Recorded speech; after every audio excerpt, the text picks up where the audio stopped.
Do you get the moments where somebody's stopping you on a plane or when you're walking down the street and saying, are you Travis and Jason's mom? That trajectory has been probably more intense in the last 2 years. Yeah, we can't go anywhere really. But I do, get to sneak away every once in a while, and we go to places that nobody knows where they are. It's just, if we want to do something, you have to rent out the restaurant or the movie theater. Blake Lively.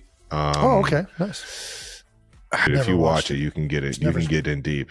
What would I be embarrassed about? I used to not tell everybody that I watched Gossip Girl growing up. You sure? Are you talking about Gilmore Girls? What show is Gossip Girls? Gossip Girls. You watch Gossip Girl? You should be embarrassed about that. It's so good though. Blake Lively. Oh, okay, nice. Shoot me, but I forget the rest of the names of the cast. But it's Number 10, Jason's cat lie. Jason Kelce might be in a bit of trouble if his daughters ever meet Taylor Swift's cats Meredith, Benjamin, and Olivia. He let slip on the New Heights podcast that he's been telling his girls that cats are poisonous just to avoid getting one at home. Social media was quick to jump on this, with one user saying, Jason Kelce has been telling his kids cats are poisonous so they don't have to get one? LMAO, get Tree Payne on the phone, referring to Swift's rep. Another chimed in, what's Jason's plan when they meet Auntie Taylor's cats? To which Jason replied, it's going to be hilarious. Sounds like he's in for a wild time if that day ever comes. You know what my latest plan to divert our family from getting a cat is? Why the would you tell them that? I just keep telling our girls that cats are poisonous. Make them terrified of them. Sick. It's whatever. They'll find it so that they don't want cats and I don't have to deal with having a cat. I think lying to your kids is important. Not in this regard. I think it's great. I think it's genius. You're a psycho, man. This guy's ridiculous. Every Genius time ploy. they're going to go over a friend's house and scream bloody murder because they see a cat. That's fine. That sounds like that person's house problem. Why do you dislike cats so much? You grew up with a cat, dude. Travis, I know they're not poisonous. I got to get these kids on my side. Otherwise, I'm in a sinking ship. They're so lethal. I mean, they can kill you. They don't even have to bite you. Just them licking you. Kylie is like, they're not poisonous. Your dad is lying to you. I'm like, listen, if you have a cat, the government will come and take it from you. And it looks like needles. And it terrifies the out of them. Great. You feel their tongue. It has little needles on it. And then I pull up pictures of a zoomed in picture on a cat's tongue. You're ridiculous. Number 9, Donna Kelce on TTPD. After the buzzworthy drop of Taylor Swift's latest album, The Tortured Poets Department, Donna Kelce was just as eager as the rest of us to get her ears on it. She later said, I listened to the whole album all morning when it came out, and it sounds like she was blown away. I was just very impressed. She's such a talented woman, and I think this might be her best work yet. Talk about a proud future mother-in-law. What advice would you give to somebody, or like a spoiler alert that you might share, with someone like Taylor Swift about menopause? And do you think you'll ever be giving advice to Taylor about menopause? No, she'll be giving advice to me about everything. She's a very smart lady. Jeez. Wear light clothing and have a fan around you at all times. Number 8, Donna on the Eras Tour movie. Donna spilled the tea mid-November about catching Taylor Swift's Eras Tour concert film, and she was all about it. I saw it and I loved it. It was awesome, she gushed, saying that she was totally enthralled by the extremely, extremely talented artist. And when asked if catching the live show is on her bucket list, she teased, hopefully in the future, yeah, you never know. And show up she did. So I thought, well, this will be a good bet. I'll go here and nobody will know I'm here. But movie theater in Orlando, there was like very few people that had seats that they pre-reserved. So what's the Thanksgiving plan? Is everybody coming to you? You got both boys? I don't even have to say anything. They're doing it all themselves. So they're telling their story. Anyone else going? I have no idea. Just between us girls. Just between us girls. You know who? An actual concert the night before. That'd be rough. So I'm thinking no. I haven't been told, so I'm not sure. Right. That'd be rough. Number 7, Ed Kelce on America's Girl. In his first chat since Travis and Taylor became a thing, Ed Kelce opened up about how he's been getting to know the bejeweled singer better. He admitted he's been binge-watching her interviews and past appearances, saying it really helps you understand someone. I've gone back and listened to her interviews over the years, he shared. It gives you a sense of what a person is like. He especially liked her NYU commencement speech, calling it pretty cool. Ed said watching her in interviews just backs up his first impression that she's very genuine and down to earth. She's America's girl, he added with a smile. Fans first spotted Ed hanging out with Taylor in a suite at Arrowhead Stadium during the Chiefs game against the Broncos on October 12th, and it seems like he's totally on board with her. What do you make of all of this attention now? It's been fun. People have enjoyed. I like to say I've been listening to that shtick since they were toddlers. I want to dominate all the time, so we talk and find and other people will come along. But we had a nice conversation. Very down to earth, very genuine. Not the least bit. And along those lines, she's, you got to look at the young woman who has the other life where she's this incredibly mega superstar. To be so grounded and so normal, I mean, I hate to use that word to say, as if I don't want to insinuate other people aren't. Number 6, Donna the Secret Keeper. After Donna was spotted getting cozy with Taylor again at a Chiefs game, fans everywhere couldn't help but wonder what those two were chatting about between plays. When she popped up on the Today Show, Donna playfully declared she'd never tell the secrets of their convo. But of course, she couldn't resist spilling a bit. You know what it was? I was talking about those commercial folks in the orange gloves, she explained. She even did a little hand gesture, swirling her hands around. You know, when they signal the commercial's over and it's game time again. Sounds like a fun chat. Lots of famous people.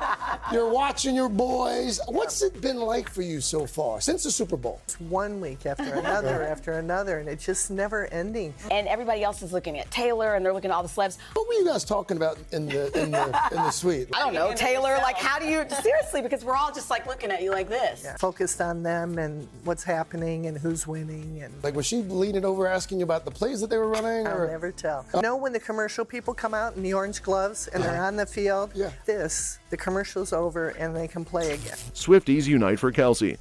Oh boy, things are heating up for Travis Kelce.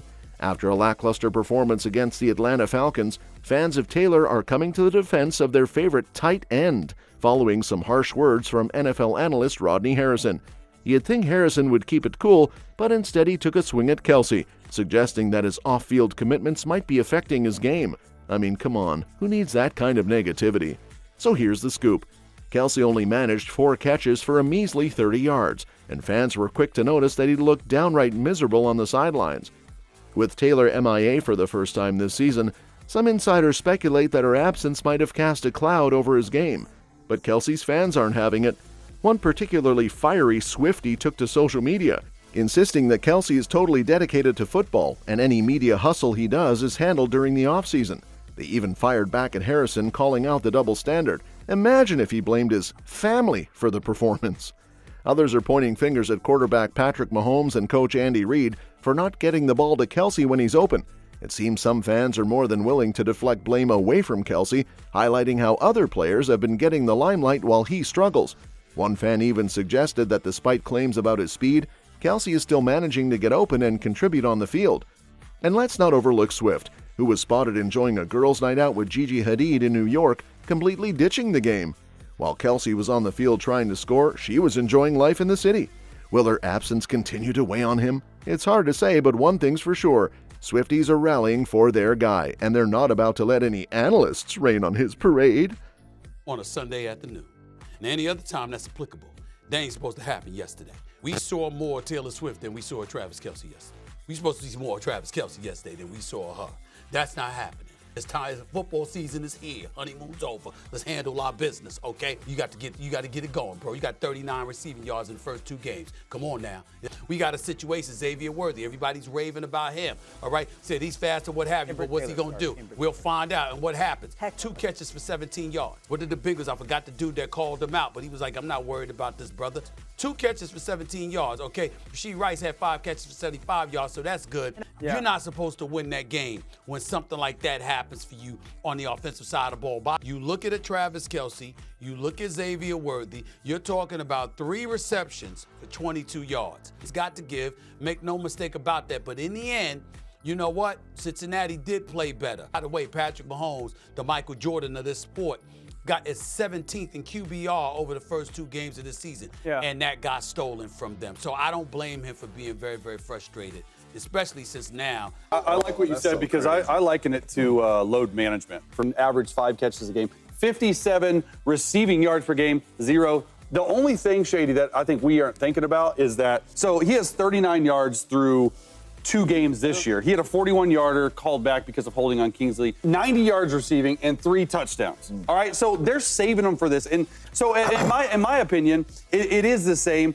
He's at 82 yards. So he's on track similar to last year. Yeah. They lost Clyde Edwards-Helaire. They lost Hollywood Brown. A bunch of other playmakers. You're going to have to step up way sooner than the playoffs. Doing it for the fame. With everyone speculating about Taylor and Travis's relationship, country star Blake Shelton threw his hat into the ring, and he's all for it. During an appearance on the Pat McAfee Show, Blake, who knows a thing or two about high-profile relationships thanks to his marriage to Gwen Stefani, praised the couple and shut down those pesky rumors that their romance was just a PR stunt.